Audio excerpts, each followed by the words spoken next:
皆さん、こんにちは。今週も、シャドウハウスの感想を語っていきます。今週は圧倒的な神回でしたね。語ることが多くなりそうです。今週は、ジョンとショーンのコンビの視点からスタートします。先に進むために鉄格子を開けなければならないようです。そこで反対側から現れたのがリッキー。この扉は、二人が協力しないと開けられないようです。お互いを信用していない二人は煽り合いを始めます。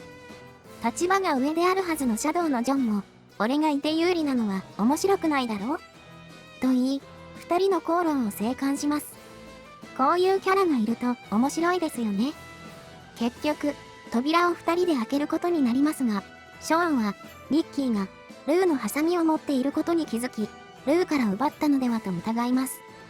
リッキーは、もらったと説明するも信用しないショーンに腹を立て、結局、扉を開けずに、その場を立ち去りました。そんな時、庭園に、合格の鐘の音が響きます。ルイーズとルーのコンビがゴールにたどり着いた音でした。リッキーが、ルーにハサミをもらったというのは本当でした。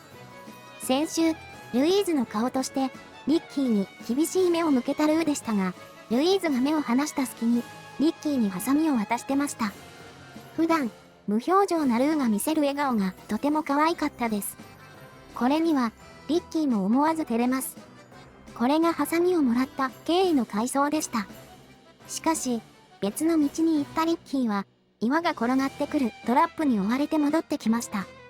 もうダメだと思ったのか、ジョンとショーンに、パトリック様を頼む。と懇願するリッキーの姿を見て、無言でショーンを避けてリッキーと入れ替わるジョン。転がってくる大岩を目の前にしても微動だにしません。そして、手から巣が出始め、振りかぶったと思うと、岩に向けてパンチを放ち、岩を破壊しました。これには、ショーンとリッキーもびっくり。観戦している大人もびっくりしています。そして余裕しゃくしゃくのジョン。圧倒的主役感がかっこいいですね。こういう、普段お調子者だけど、やるときは、やる男ってめちゃくちゃかっこいいです。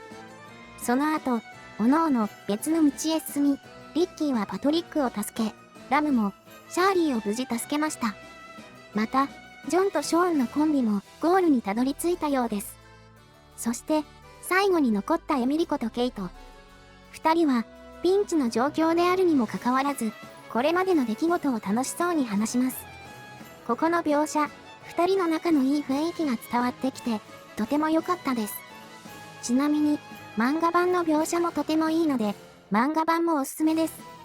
気を取り直してケイトを助けようとするエミリコですが、持っているハサミでは、小さすぎてなかなか先へ進めないエミリコ。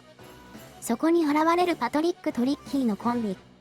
リッキーはそのまま進もうとしますが、パトリックがリッキーに、ハサミをエミリコに渡してやってくれ。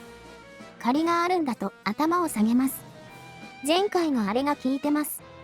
少年漫画風に言うと、これがエミリコの力ですね。みんなの助けで先へ進むエミリコ。しかし、ついにケイトが入っていたカゴが落ちてしまい、ケイトが大ピンチになります。それでも諦めないエミリコは、カゴが吊るされていた台の上を走り、ケイトめがけてジャンプします。